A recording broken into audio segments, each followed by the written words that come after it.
Okay. All right. Well, thank you for coming to Unfading Light and having a conversation about your book, A Radical Catholic Reimagination of Everything, i.e., Transfiguration. Michael, I was hoping that you could share a little bit about yourself, and then we'll dive into our topic. Well, where to start? I mean, I have had a variety of interests over the years. I mean, like started off my adult life as a musician, the working musician. Um, then I transitioned from that to Waldorf teacher in my late 20s, which I did for 17 years or so. Uh, at which point I became a college professor for 20 years or something. I also, pardon me, I'm married and have 9 children. And my wife and I run a small biogenic farm in Grass Lake, Michigan. So which is I'm dressed like a farmer today because Yeah, I have been farming. it's the season. And I've also written several books on sophiology and other topics, and I have a Substack called The Druid Stares Back, and I also co-host the Regeneration podcast. So I'm kind of busy. Yeah, that's an understatement, I presume. And today I've been wanting to chat with you about your book, but kind of a branching off of a topic would be because you talk about science, you talk about home, you talk about education, and then you talk about the cosmic battle of, is it Sophia and Arsham? Arsham, is that how you pronounce it? Aramine. Sophia versus Aramine. Yeah. Arham, yeah. And as for myself, as a clinical chaplain in healthcare, specifically right now at a Catholic hospital, wanted to talk about the ways that in your book you talk about three distinct forms of life, using the Greek words zoe, suk, and bios, Right. and wanted to just facilitate a conversation around the way that we've drifted or what can we reclaim. And even if we can't change the overarching structures, what do we do in the midst and in practical means and aspect? Um, Before diving in, I did want to ask you just some lightning round questions Okay. just to get the conversation flowing. First Okay. question. First question is, what's your drink of choice? My drink of choice. I don't. Well, you know what? My friend, I'm going to talk about it today. She gave me a book of. It's called Sacred and Healing Beers.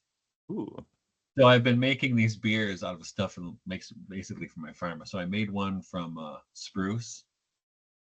I made one from elder flowers, and the other one I made. What was it? I made ginger beer.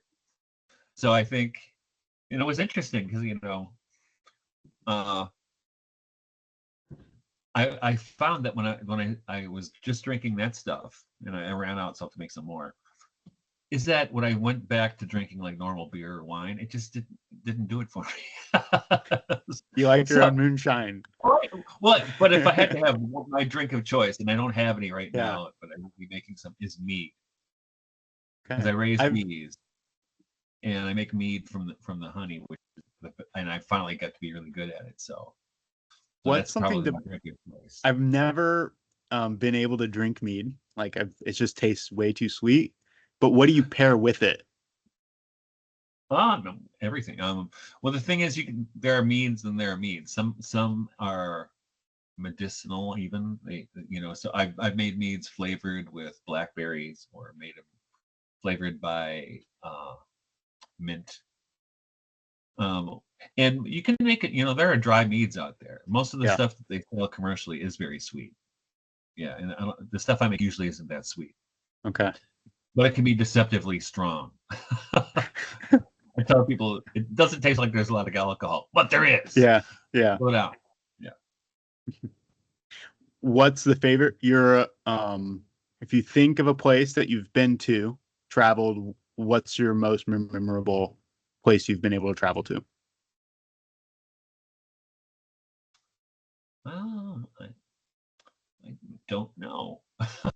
Maybe, in a way, I was just talking about this today. I've been thinking about it recently. Glastonbury in Okay, England. where's that? In England. Okay. It's in England, and it's not far from Stonehenge, but it's where King Arthur allegedly was hanging around there. And Okay. what's beautiful about it though is there's a well in Glastonbury called the Chalice Well. And it's called the Chalice Well because the legend of the Holy Grail is connected to there. And I have a soft spot in my heart for it because when I was there 35 years ago, I took some water back with me, and they would sell you a bottle, or they would sell you the bottle you could fill it up with water, and which you couldn't get away with TSA today. But when I brought it home, and actually my oldest son was baptized with that water. Wow. So that's probably Yeah. thinking about recently. Yeah. That would make it memorable as well. Yeah. Now, where is a imaginal place that you've been to that you, whether fiction or in your own contemplation, that is most memorable to you? Well, I'm glad you asked because I recently put out a book of poetry called Mythologies of the Wild of God.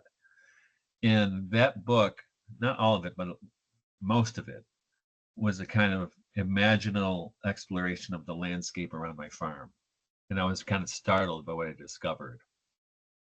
Because I decided I would just at first I was just going to write like myth, take my favorite myths and legends and write my own poetry on. But then it became seeing what stories were in this landscape, and it was kind of a surprise. Hmm. So probably where I am now, but the imaginative landscape that's Mm-hmm. connected to the physical landscape. Yeah. That's all the lightning round questions I had, just to kind of get into speaking about imaginative possibilities, because the places that are also imaginative are just as real as the real world. I think Exactly. we would both agree on, whether it's your journey to that place in England, or your memory of it, or Right. the act of baptizing your son, or the poetry you write around your farm, and the the things that you see as a seer, Mm-hmm. um, Yeah. are all There's a just great as there's, real. there's a great poem on that. If your readers or listeners can find it, it's called "The Heavenly Country" by Robert Kelly. It talks about that. Mm. Is it the real England or the England of my imagination?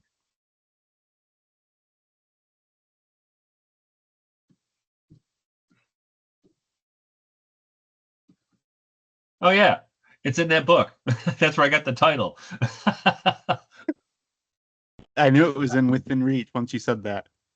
Um, some of my journey into your work has led me also into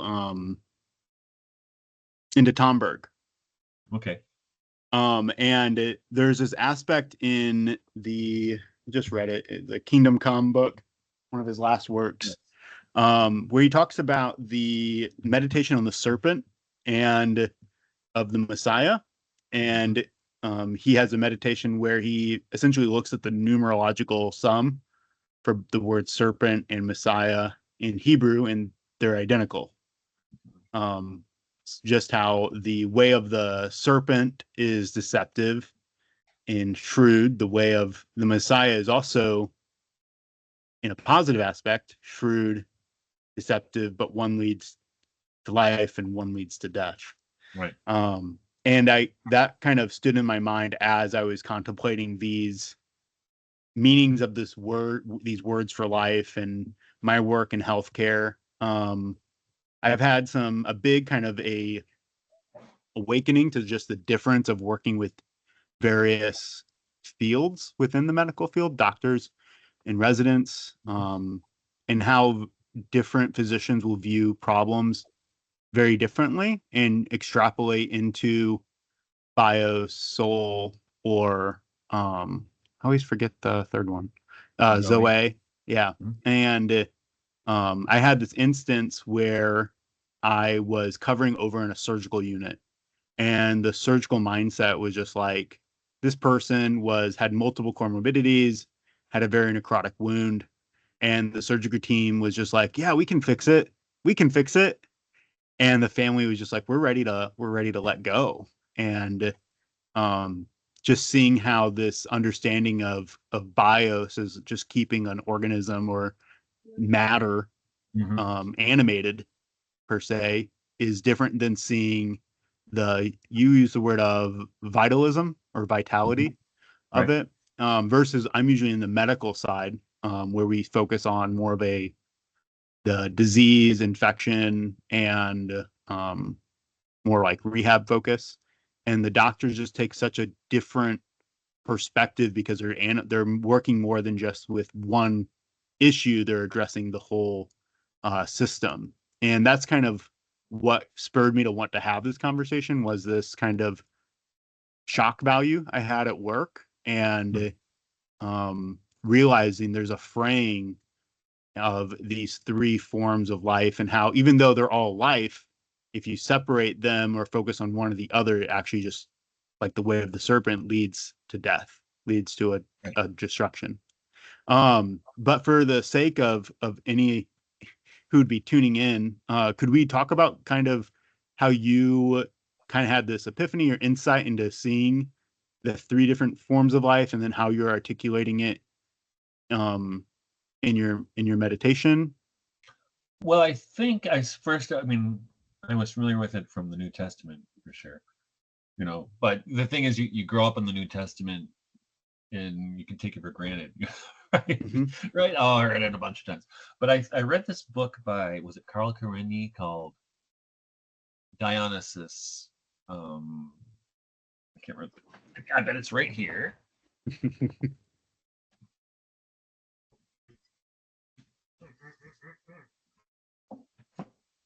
Here it is.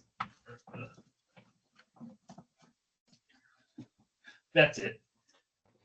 Ah, Karenyi was a mythologist. This is called Dionysus, archetypal image of indestructible life. And speaking of bees and mead, there's a lot of stuff on there in this book. Now, when I started thinking about that, and he was using Zoe as indestructible life, um, and I would argue that even though you're at a Catholic hospital, none of the doctors could give you a Christian understanding of what life is, Right. you know, and they couldn't, and I think most scientists can't. So, and I said, no, no, no. Because so Zoe is the word that Christ uses when he says, I'm the way, the truth, and the life, Hmm. right? No life in you. Those are all Zoe, right?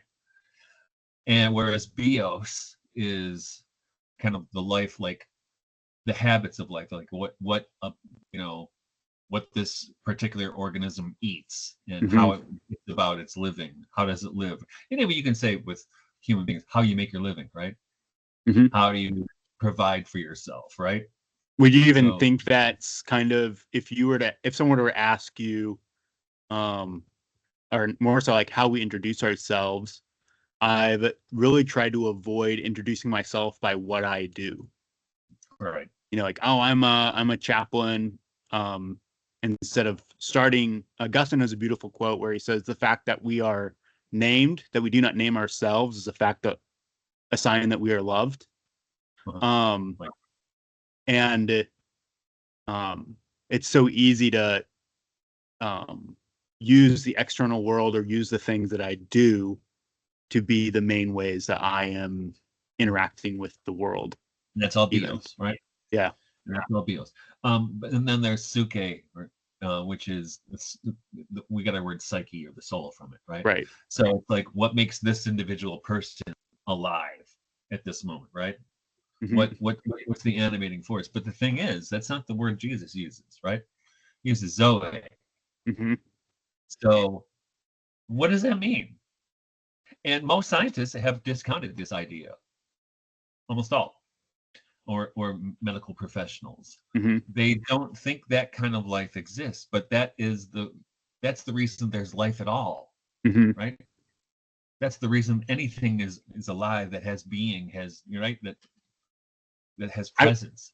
It's interesting because I see Zoe a lot when I'm interacting with two ends of the spectrum of life, with both birth and death, where all of a sudden this vitality to life, this sacredness of life becomes so potent for people, whether it's going up to the NICU and baptizing a baby that may not make it.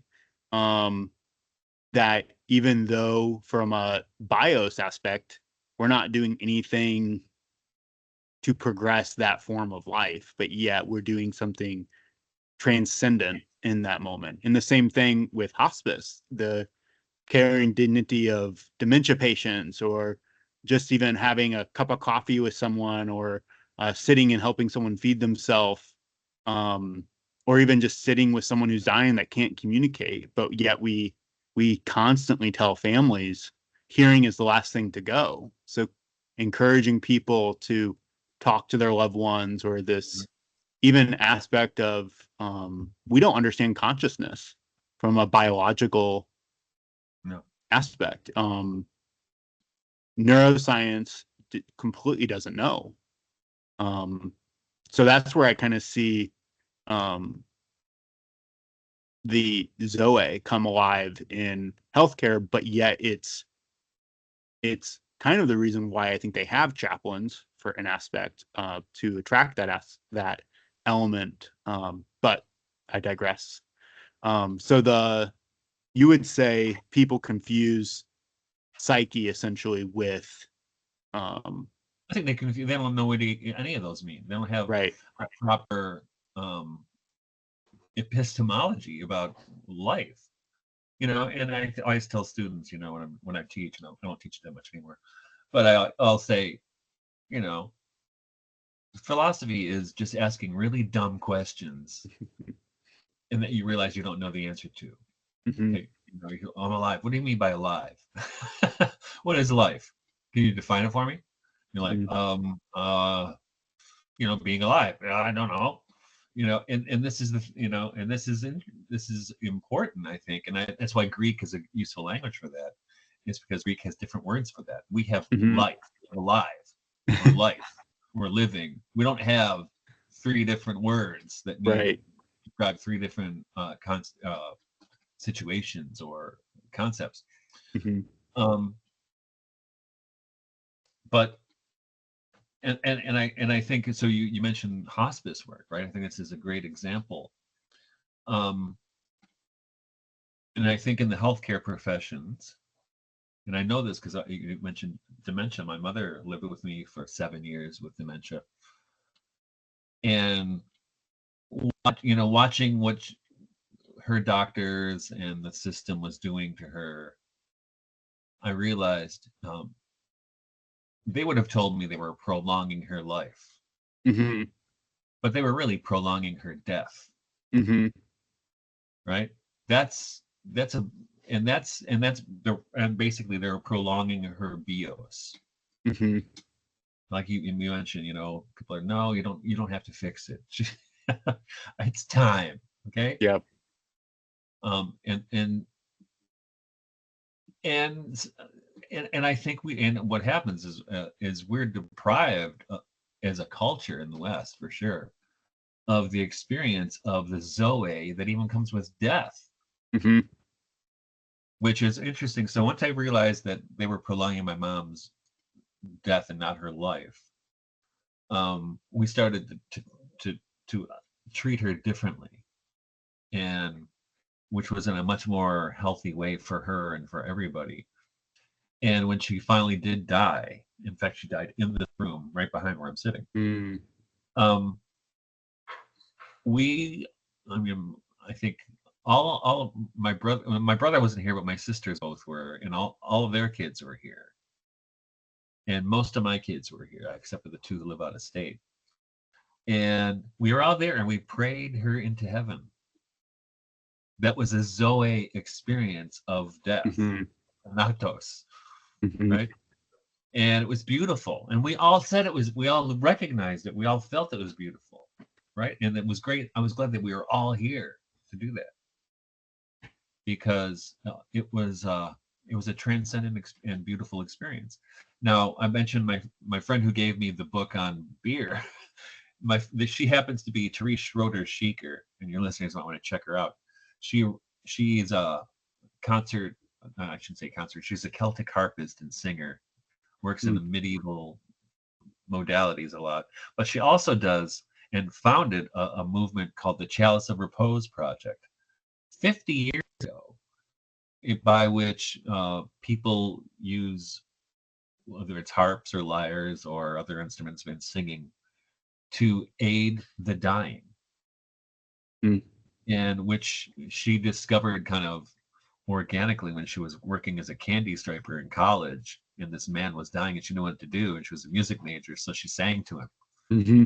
and held him, and she saw how his breathing eased when she was Hmm. singing, and then she didn't realize that she had stumbled upon a modality, a hospice modality that had been Yeah. around in the Middle Ages. Yeah. Yep. And I mean, into human death. Now, most of us in the West, you know, I call it the drive-by experience of death, where say car crash and people just kind of throw a stuffed animal out the window Hmm. and keep driving, right? Hmm. But we don't have the experience of it, No. right? We don't have the experience of taking care of the body Hmm. No. or a proper Yep. wake, Or right? even like how we treat the dead. Um, Yeah, I mean, it's people go into a very clinical mode after a cardiac arrest or something that results in death, and then they started doing a debriefing right yeah, between the body, and I'm like, hey, can we? And I use my pastor voice, and I said like, hey, let's give recognition to the death that's happened here, and give a right. moment of silence, and please leave the room and do your debriefing out there. Yeah, Um, yeah. and They like they yeah, have the chart on the chest of the dead person when they're right, kind of yeah. interesting.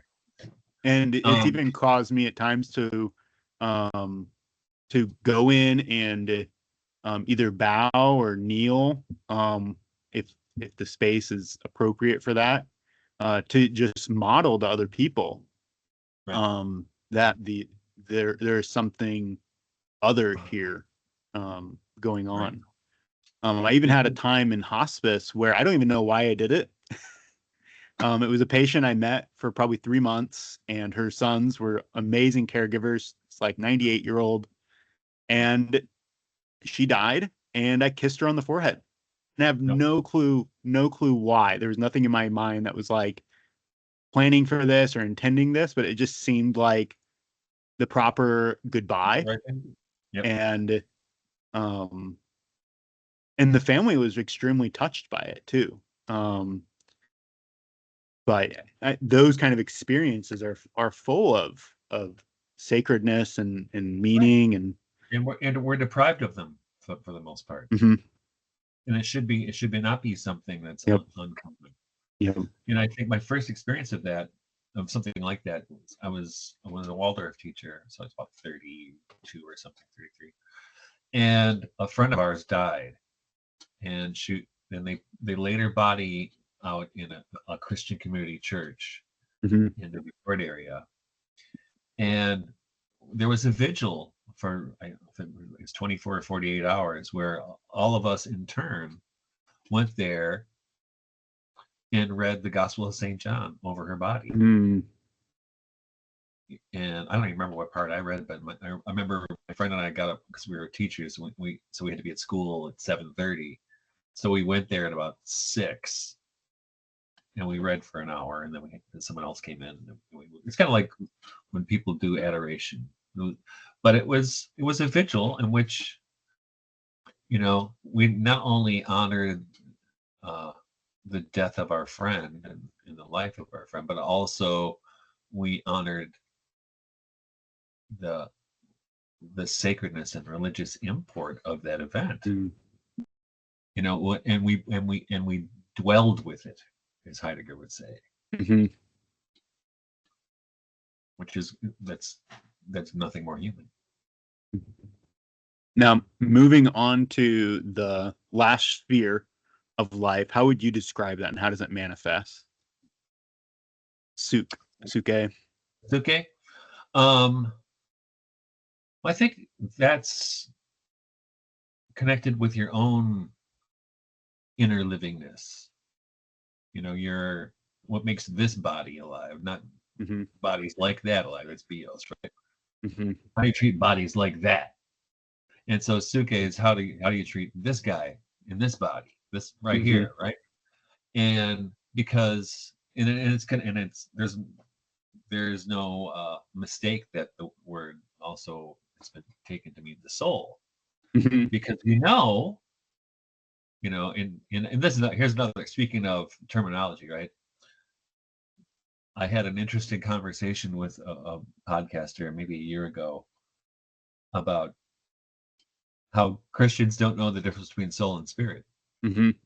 We don't. And because you can't, if you ask people to explain it, it's like, well, and the soul, suke, I think is different than the spirit. But the suke is, probably connected to some degree with your emotional life, but also with keeping you alive. But the interesting thing is, I think you know this, right? A person who is in emotional distress is more likely to get ill, Mm-hmm. right? Or person through some trauma will Mm-hmm. likewise. On the other hand, I heard a story from a former student of mine who said that her uncle got cancer, and part of his treatment is he just watched Marx Brothers movies all the time because they were so funny, and he kept laughing. You know what I mean? And so his disposition was not, I'm just going to die and it's going to suck and everything's going to, why is Mm-hmm. everything happening? Right. And the way I think, and I know from experience, that these things also have affected me. So the, the suke affects the body. Mm-hmm. And when most doctors talk, we're talking about bios. They're Mm-hmm. talking about, how do we keep this thing going, this Right. organism going? And they're not talking about the quality of this Right. person's life, right? You know, Right. I remember one time taking my mom to see a doctor when she first moved in with us. And the doctor spent the whole time looking at her computer and talking to the computer and kind of half-assed talking to me. Never once looked at my mom. Right. Like she didn't she's just, we're here because of her, right? But, and that's and that she I mean, in a way it was almost surreal because she wasn't even bios to her was data on her screen, Mm-hmm. not the woman in front of her, Mm-hmm. right? Not the Mm-hmm. woman in front of her. And I think talking about healthcare, and I think that's probably the problem that, and I'm hoping that eventually it'll change. I don't know when. That I think that the medical profession we have now, I think there are good people in the medical profession who go into the medical profession because they want to help people. Mm-hmm. And eventually a lot of them become reps for pharmaceutical companies, basically, No, right? it's true. I had a conversation with one of the fellows. We have pretty active conversations with one another, and he was like, "Man, I don't know if I would know and have known what I've experienced doing all this. Like, I don't even know if I would have became a doctor." He says because he says at the end of the day, it's up to the insurance companies to decide what forms of treatment and how we do these treatments Hmm. versus the doctor having the insight even. Yeah. And I Um, think that the whole thing was exposed, I think, for a lot of people, not enough, but over the COVID thing, right? right. You Because could it just because became so make their own decisions. everyone experienced a very similar aspect of it, especially those in healthcare. Yeah. Um, especially those in healthcare. And And yeah, and in my book, that's what I'm talking about when I talk about Ahriman versus Sophia, right, right? And Ahriman is a kind of technocratic way of approaching things, right. right? Where the Well, I insurance company calls the shots, not the right, doctor. And yeah, the Sophia is, how do we enter into the Christological livingness of this Right. moment. So we've talked about kind of how bios can kind of become twisted. How can would I would say that probably suke is twisted by those who deny like emotions as a relative or important aspect of human living, or even just this kind of Cartesian um, Right. retreat into the mind, which is unfortunate that that's why what psychology is called, and people just focus on the mind and not a somatic application of practices. And then Zoe, I almost think of the opposite response I get from funerals that I've been to, where people just focus on, well, they're in heaven now. Just kind of a quick, like, no grieving. We're just gonna jump right to feeling glad that they're with Jesus, you know. Would that kind of be the Well, serpent modality for those? I think Zoe doesn't even figure into the equation for most people. Right. I mean, even Christians, they're like, oh yeah, yeah, way, the truth, and life. I get it, but they don't think about what that means. They don't know that that's a different word than the Right. word I, translated spirit. it's so appropriate that Zoe in the Septuagint is the name for Eve. Oh, Kind of really? going to this, yeah, to this Interesting. sociological principle of it, because it's elusive, like we've talked about, and Sophia as this. I like to think of Sophia as the united partnership of humanity and God, of creature activity, created activity, and the spirit of God, working into Mm-hmm. I like that. perpetuation of all things. But Eve is what this is, Zoe in Greek, and then you have Mary and Mm-hmm. wisdom, and it's all elusive. Yeah, And and we just don't think. I mean, we don't think in those terms, which is, that's why that's why I wrote all these books. But but the thing is, if the only operational understanding of life we have in our culture is the bios one, right? Where it mhm, treats the body as even I don't want to say machine, but as a thing to keep alive, to right, keep as a machine to keep moving, right? And right, then once it doesn't, warehouse it. yep, Um, but and so if you don't have, and there is a little bit certainly of suke understanding in our culture, but it's way down percentage wise very low. But mhm, Zoe is absolutely non-existent in that mhm, understanding, or dismissed if it's even brought up, right, even in a Catholic hospital by Catholic physicians. right, Now, mhm, but I think and I think this goes back to disposition, right?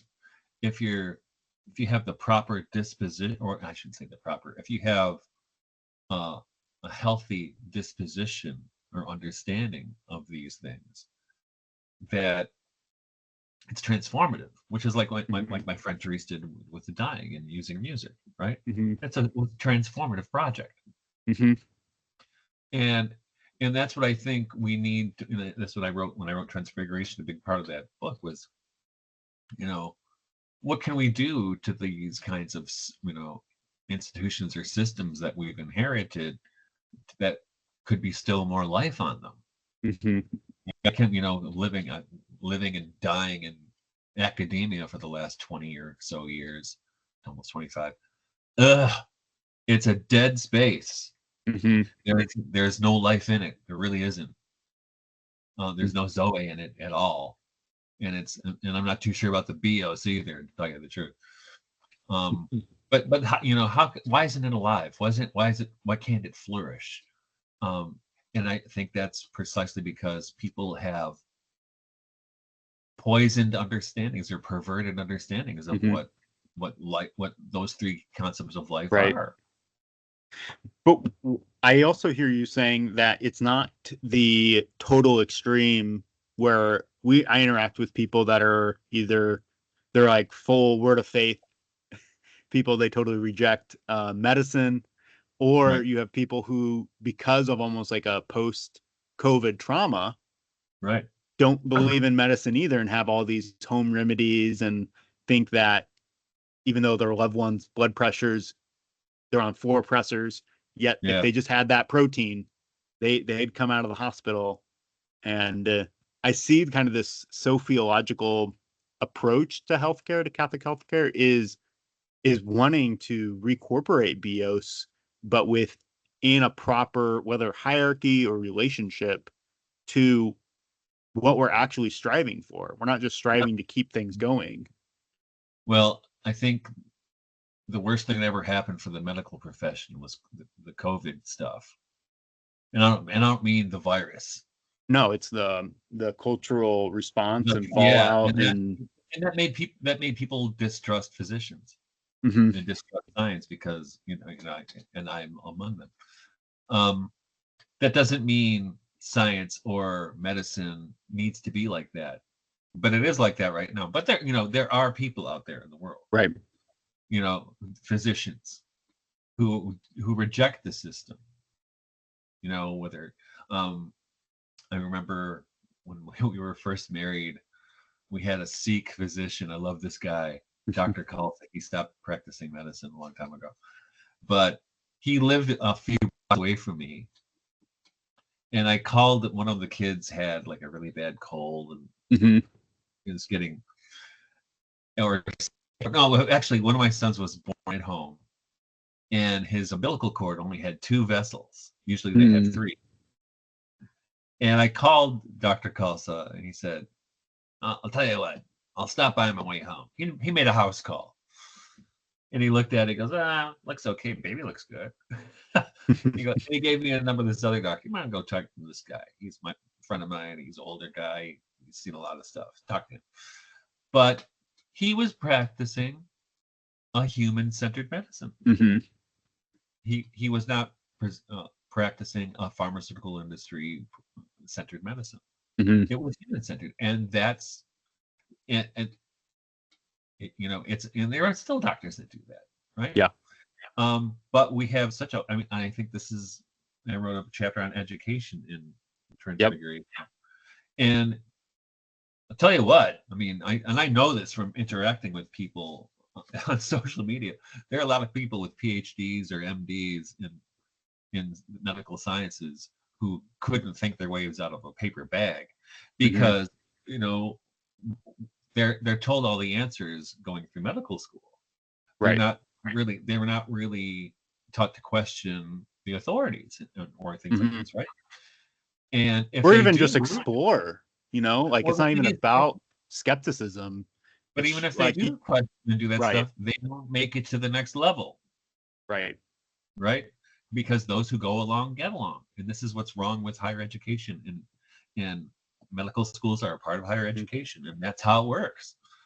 With and there are very few people who resist. And as we saw over the last 4 years, Mm-hmm. those who do resist the dominant narrative get blacklisted. Mm-hmm. Even people with the highest credentials, right? Which goes back Yeah. again to why people can't trust the system anymore.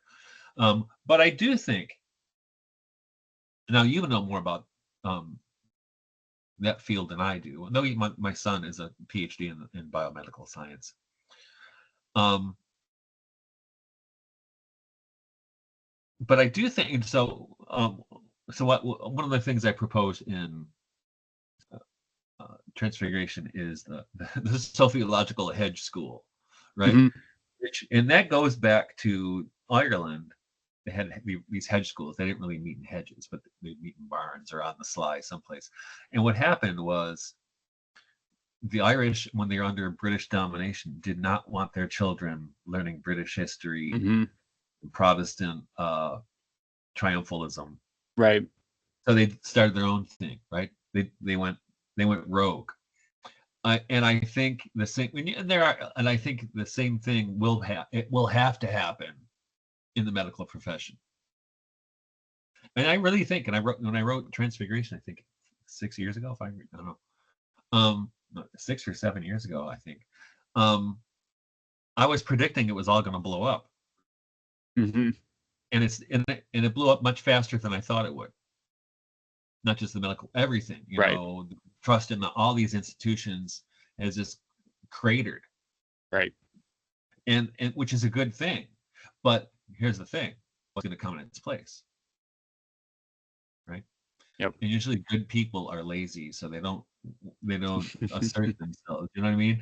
But I think there's I'm sure there are, and I know there are movements Yeah. in all these disciplines that movements toward renewal, Right.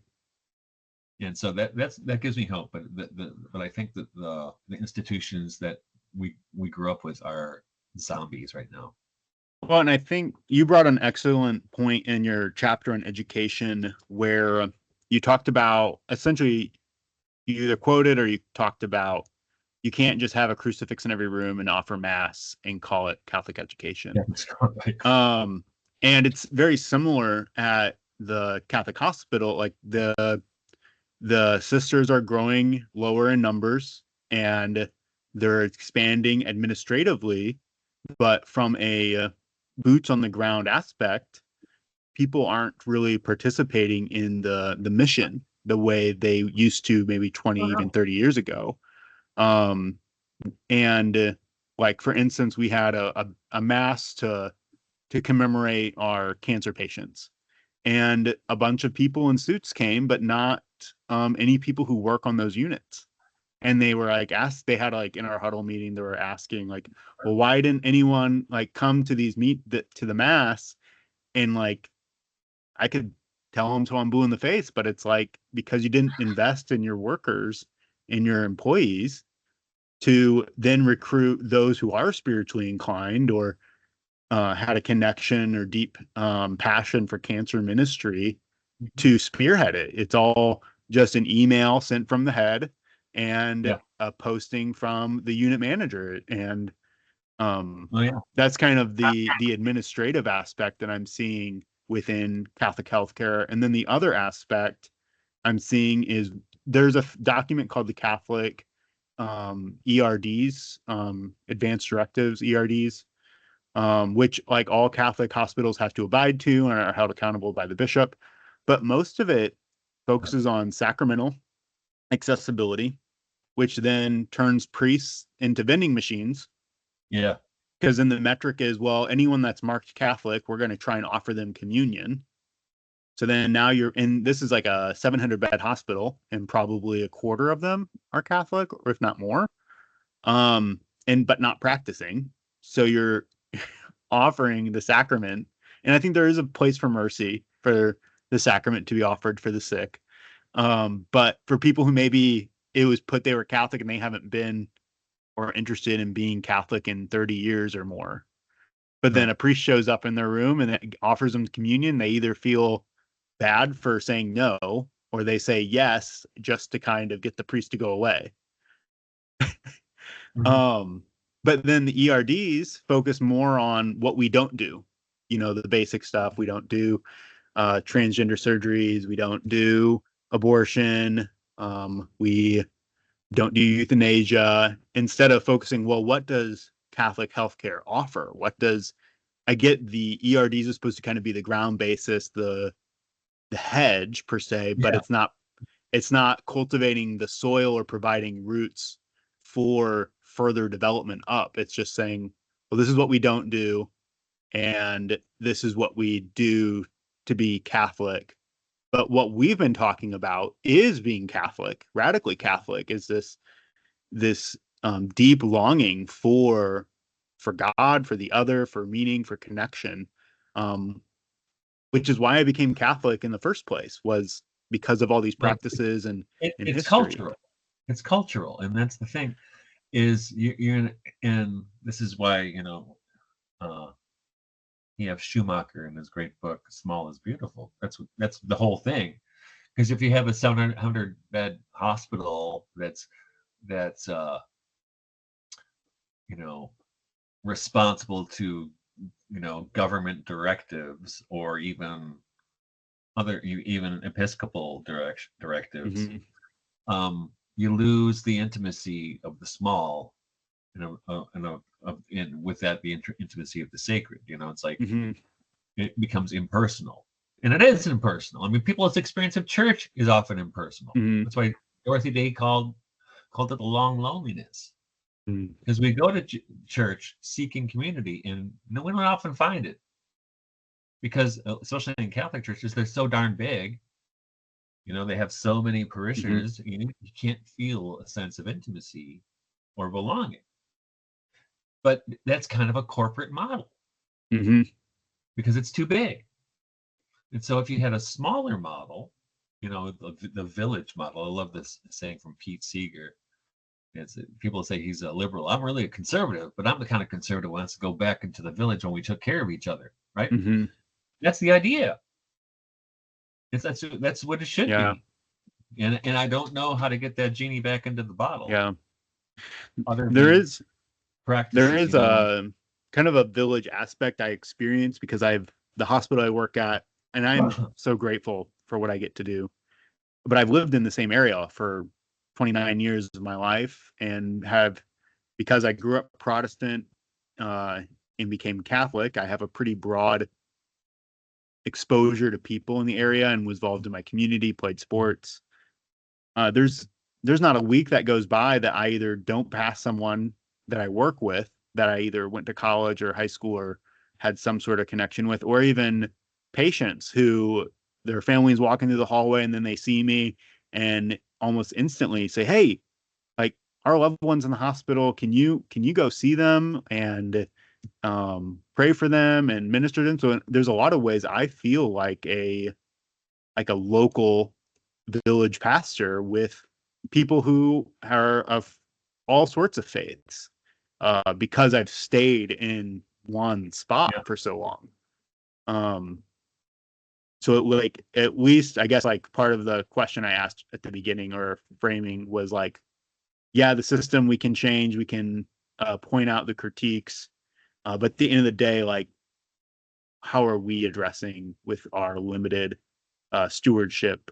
And for me, that's how I try to combine all three right. forms of life is by advocating for people, for being present and um, drawing others to that Zoe and attention to it.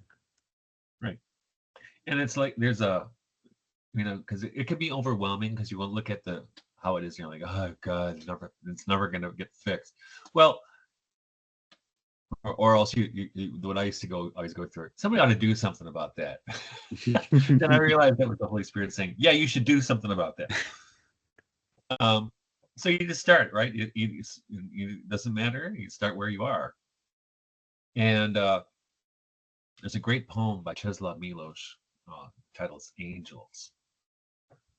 And the end of it, I don't know if I can remember it exactly. It'll go something like, in once in a while, in an unearthly voice, you have heard the summons. Day breaks, another one. Do Mm, what you can. Right? That's it. yeah. Do what you can. The being mindful of our time, we did have a curiosity with the title of your book with radical Catholic reimagining. Was it a play on to John Milbank, Radical Orthodoxy at all?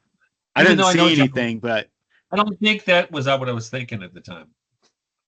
Um, and they actually here's a story for you. So when the book I had already been edited and everything. It was about to be published, and that's when the McCarrick scandal broke. mm, And I was like, from a minute there, I was like, oh man, should I change the subtitle? I was so ashamed of the American Catholic Church, mm, but I didn't change it because I figure I'm still holding to that. Um, but no, I mean, certainly I have been associated with the radical orthodoxy movement to a degree. In fact, mhm, what was it last year? I think it was last year ago, September maybe. I gave a lecture via Zoom at Cambridge on Sophie. I was on what's his name? On Pavel Florensky. So I was supposed to be the Catholic representative, and I'm like, you guys, I'm not the Catholic representative. Well, but you're a Catholic guy, like I'll do it. Milbank was the Anglican representative, and Bruce Foltz was the Orthodox representative, I think. And so I do. You could call me radical orthodoxy adjacent. But that was not an intentional. Yeah, I was just curious when I put the title together. Because what happened, actually, that book came out. I had a conference here at my farm in 2016 on the radical Catholic reimagination of everything, and people came from all over the country to talk about how we can reimagine what we're doing. Mm-hmm. So it's kind of it was. I've actually, because of COVID, I'm not friends with most of those people anymore. No, actually, Mike Sauter, who I do the podcast with, the Regeneration podcast, he was at that conference. And actually, that podcast and my journal, Jesus the Imagination, both were born out of that project, that conference. And so was this book.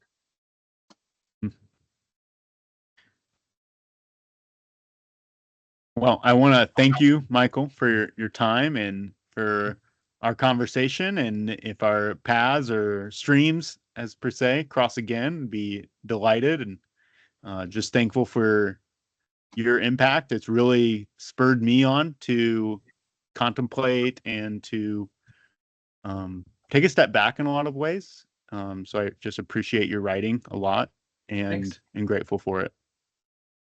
Well, grateful for the opportunity to talk to you again. Yeah. Okay. All right. Well, you have a blessed day. You too. Thanks. Appreciate it.